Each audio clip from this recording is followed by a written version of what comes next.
You ready for your headliner?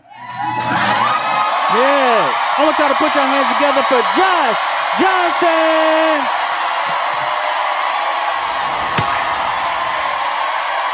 A while back, I got invited to a friend's house, and he had cooked for me and some of his other friends. And when I say cooked, I mean like he went all out.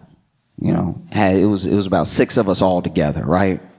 But this is like multi-course, 5 hours of preparation, been cooking all day type thing. So by the time we get there, there's a whole spread across the table. There's stuff that he's pulling out of the oven. And we were touched that our friend wanted to do this for us, right? Took his own money, used the skills that he had to make good food, to have a good experience, have a good meal with us, right?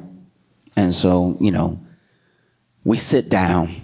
And we sort of like half plated already, you know, when we sit down. And as soon as we get ready to eat, I guess he didn't pay his light bill because as soon as we get ready to leave, the lights go out, right? And we were, when I say we were ready to eat, I'm talking about napkin in and everything, chair all brought up and stuff. And then the lights pop off, right? And then he doesn't mention it at all, right? I'm scooping my chair up and the lights go out and he don't even go, ooh, like nothing. He just, y'all, let's eat. And it is pitch black, okay? And in my head, I'm like, why? How often does this happen that you're not gonna say anything at all? Not acknowledge it one bit. And so then, like, I'm sitting in the dark and I'm looking around. I can't see anybody, but I'm looking around. You know the way you try to meet eyes when something wild happens and everything. And then after like a couple seconds, he was like, wait. I'm waiting to hear why. Maybe it's a breaker issue. Maybe it's just, you know, the block or something like that. And he's like, wait. Let's say grace. To be fair, when I say grace, I bow my head and close my eyes anyway, but it's different when the darkness is not your choice, right? There's something about saying grace in the dark that's genuinely menacing, okay? Because it's a prayer over your meal, but if it's pitch black and you hear somebody else go, Lord, please bless this food for the nourishment of our bodies, you're like, this one doesn't sound right. I don't like that. And it must happen a lot because not only does he not address it, but he is going with his fork and knife, and he's the only one out of us that's got any rhythm going with the plate, okay? Because he chose the right friends to do this in front of, because he doesn't mention it, so we don't want to mention it because we don't want to feel rude, you know? We out here treating broke like a country, like I wouldn't want to offend his culture, you know what I'm saying? Like, if eating in the dark is part of his customs, let's go ahead and acquiesce. And so we're all in the dark, and I could have sworn I knew how to use a fork and knife. I was positive, because I've been doing it my entire life. But it's not until you're in the dark that you realize, at least me, I have no idea where my mouth is, because we already had some peas and carrots and some mashed potatoes on the plate, right? But like I said, this is all like Thanksgiving style and everything, all family style. So a lot of the dishes are in other containers on the table. So I'm just trying to start with what I have. So then I go to scoop up some mashed potatoes and then I stab myself in the cheek, right? So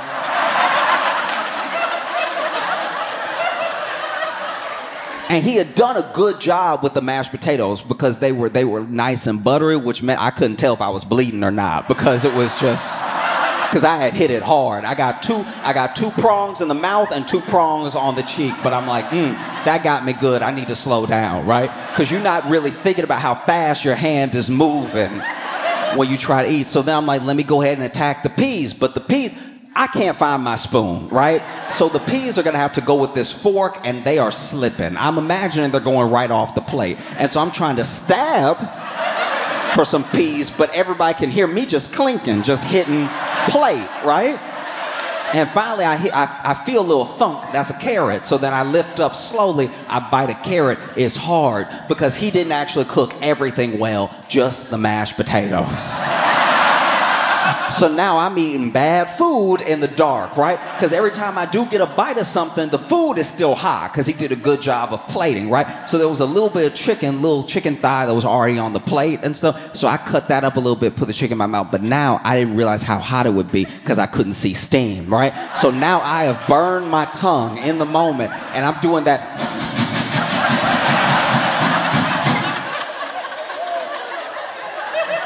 And I'm not the only one, because he is the only one hitting any of this with rhythm. Yeah, I mean, like his fork, you can tell his fork slicing where it's supposed to slice, that he's scooping where he's supposed to scoop and everything. And everybody else, I'm assuming, is just making noise, because there are some, I don't hear any chewing. So I feel like the person next to me was just like,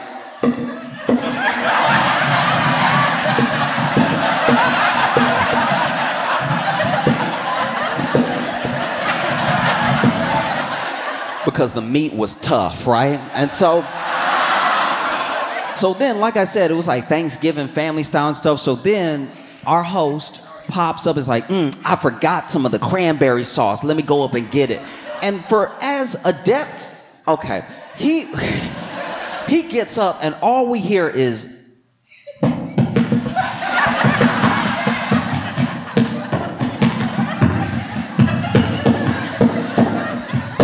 ow.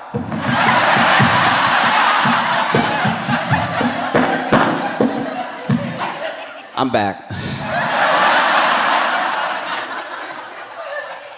And so I know that I'm making an attempt to eat. I'm doing my best, right? But then apparently someone else is, because from the other side of the table, I can hear someone, because once again, it's family style. I hear somebody, hey, sheepishly, hey, you don't need to whisper, it's just dark. Hey, real quick, okay. Sorry. Can somebody pass the green beans?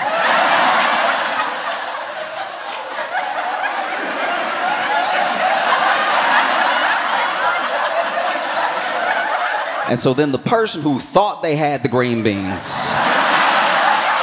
starts feeling for the container, right? So now we hear them plopping along the table and everything. And then they finally grab it, and then they from over here, who wanted it again?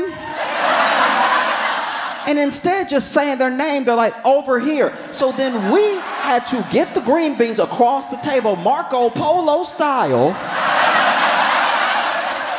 And I could feel people passing it past me, but I didn't want to be involved, right? I didn't want to have anything to do with this whatsoever. And so then I can see, no, I can't see anything, but like I can tell that the person to my left is trying to reach for it from the person from my right. And so I'm like, I don't need to help, I just need to lean back. But because they can't see, they lean forward and just grab my face. And then they're like, is this it? I'm like, no, it's not. And so I push their hand forward. They actually grab, I'm assuming, the casserole platter. And then I think they dropped it a little bit, because then I feel a hot splash, right? So I get a hot splash, boom, right on the face. And I'm just like, oh.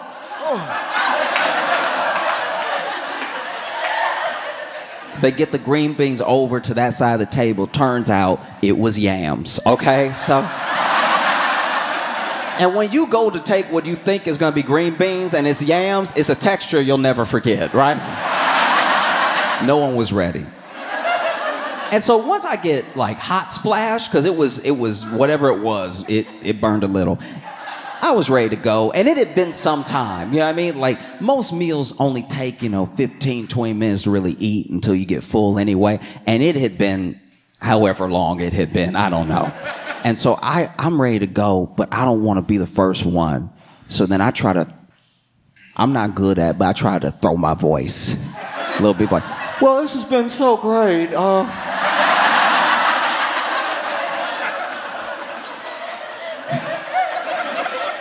And obviously everybody felt the same way, because then as soon as I scoop my chair to get back, everybody else get ready to get up, right? And so we all start getting up and we thank him for cooking and everything. And then we feel our way for the door. And as soon as we open the door, a bunch of hallway light spills in. I'm like, why didn't we just... This was wholly unnecessary. And so I go to leave, and as I'm leaving, I pass a mirror in his lobby, which is the first look I get of my face.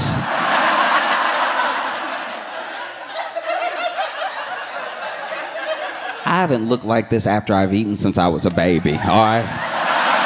Because I got mashed potatoes here. I knew about those, right? But then I got a little bit of like chicken right here, just a couple of strands of chicken. And then this was gravy. So I got splashed with hot gravy coming down my face.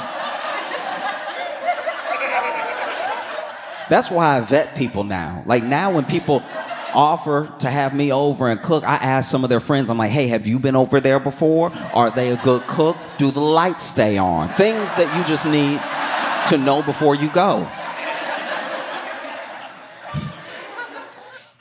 You know it's a really, really beautiful thing. Black women are having an incredible summer. This is phenomenal, right? Like just in the Olympics, Lauren Scruggs is the first black woman to win an individual medal in fencing.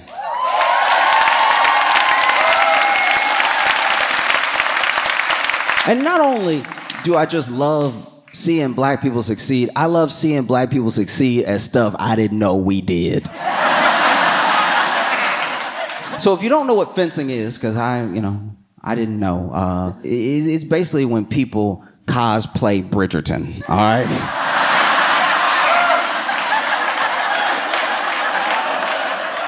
Okay, so it's a mix of stuff. So like, you know when people go on a padded cell, right?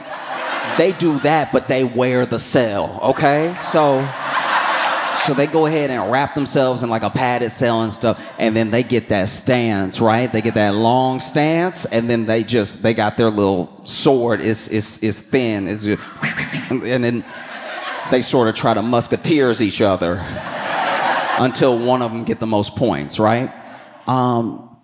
I still haven't figured out why they always do it. To me, it would just make more sense to have it and be like, ah! Like that seems like you really get some points just really coming at somebody, right?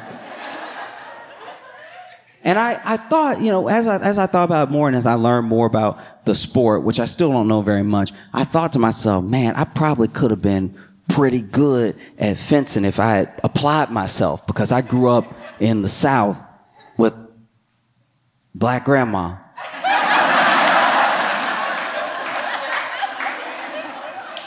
So I'm used to the sound of... Because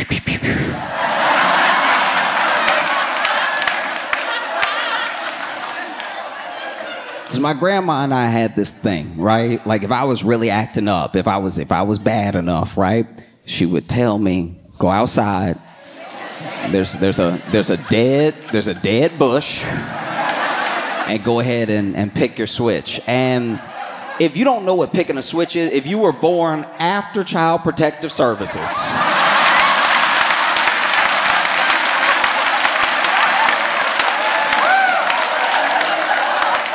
picking your switch was a form, after you've been acting up and go out there and pick your switch, it was a form of psychological torture, because you would get out there and then you trying to pick the switch most likely to break.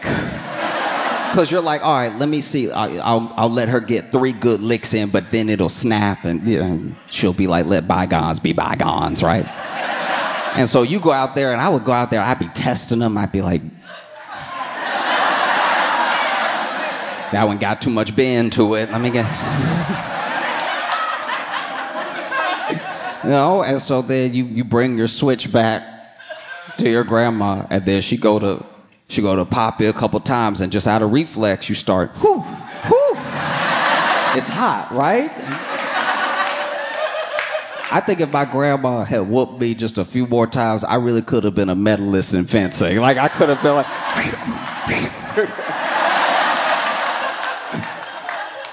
And then, Lauren is amazing, but you also have Simone Biles.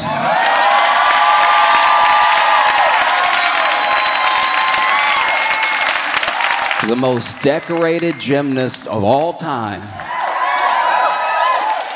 She won again today. I thought they were done. She won with the vault. A lot of people are amazed at how high, how elegantly, just the way that she moves through the air, the strength that she has, the grace in her movements and stuff like that. And some people are surprised at how high she can go and all that stuff. I'm not at all. I'm surprised that she comes back down to earth. Because when I saw just a picture of her doing the vault, and when she flew, I was like, y'all, she gone. She going to space.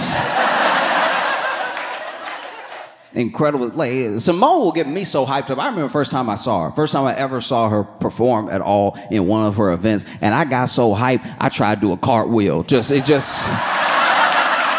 what I can't stand with people that are good at stuff. They make it look easy, and then you do it, and then you almost snap your whole spine. Because she did some routine where she was like, boom, boom, boom, and she was just everywhere and nowhere at the same time. She was flying, she was coming down, and then she got done, and I was like, ooh, that's so cool. And then my back hit the wall. I just started sliding down. Even outside of Olympics, you got Kamala Harris.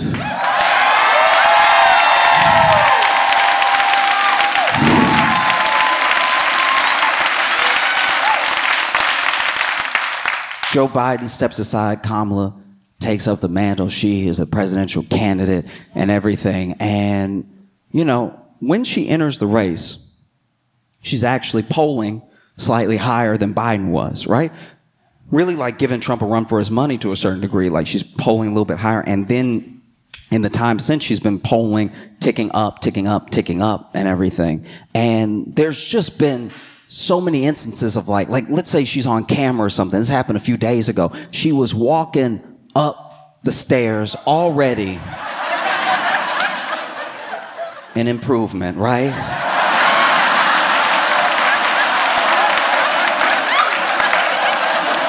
She was walking up the stairs to the plane that was waiting for her, and a reporter yelled, right? A reporter was like, oh, I'm like trying to answer, you know, get her to answer a question. And she turned, because she heard him, she turned.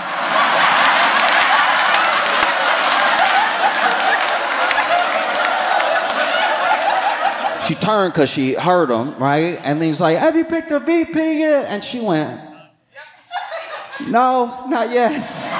And then she keeps walking up. Now, this may not be a big deal to some, but if you are a Democrat, it's a lot more multitasking than we've been used to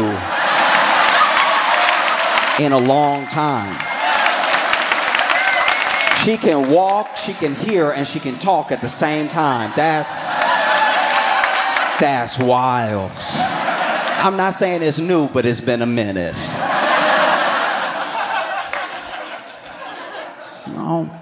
And just when it felt like her campaign couldn't get any more momentum, Trump went to the National Association of Black Journalists.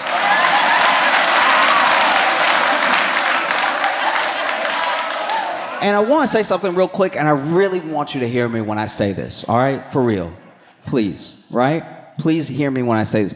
I think that it's important, no matter who you are, because other countries are better at doing this than we are sometimes. No matter who you are, I think it's important for someone to go where most people oppose them and express their ideas. I think it's important because it's important for us to have discussions that are real. A discussion where the person who believes the thing said the thing to you, and you're not hearing it secondhand from someone you already agree with. Part of why we are the way we are right now is that people don't really want to listen to someone that they are diametrically opposed to. They want to hear from someone they already like, but someone you already like tends to believe what you believe. So then we're playing telephone with each other's ideas sometimes, right? And so I do think that it was good what he did. He went to a place where he was not gonna be lauded over, was not gonna be like babied with what he's trying to say. He went to a place where he was opposed. I think it's good what he did. He just shouldn't have done this. Do you see what I mean? You know what I mean? Because he went to the National Association of Black Journalists, and this is my thing. A lot of people didn't really talk about this, but they were opposed within the group if he should come or not. There were some people that were like, we shouldn't platform him. I can't believe y'all are even inviting him. And then there were other people that said, hey, look, this is a presidential candidate. We need to hear out whatever it is he has to say because he could potentially become the president. So you had both those ideas bouncing back off of each other, bumping heads. And then you had me. I was in a very particular camp, which was... let them cook.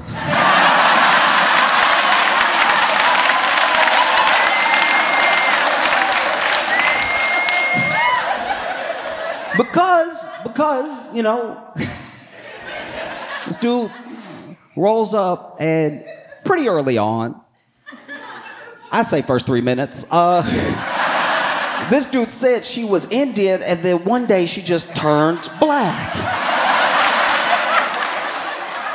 He said, turned black. And I was like,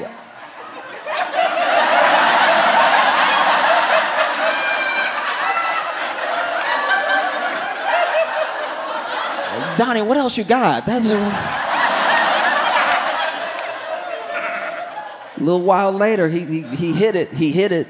I didn't know if it would come up again. I've been waiting. He hit it. He was like, the immigrants are coming and they are taking the black jobs. I've been wondering what a black job was since the debate because he said at the debate and nobody called him on it. Nobody caught it or anything. Black jobs. And then one of the women up there, because it was 3 women interviewing him. 3 black journalists were interviewing him. And one was like, sir, what is a black job? And then he was like,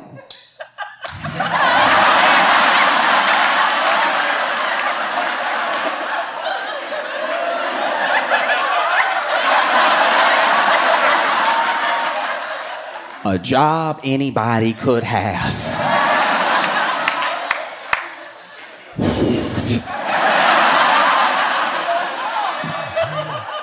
You know, and look, I don't know Kamala. I don't know anybody on her campaign or anything, but I know that they had to be watching. They had to be watching that the way that we watch Powerball.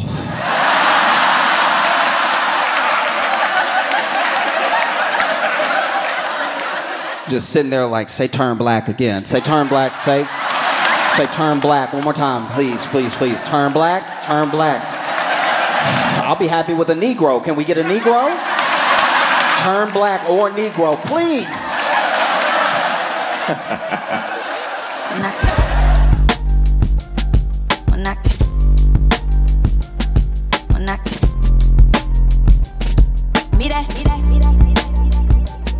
When I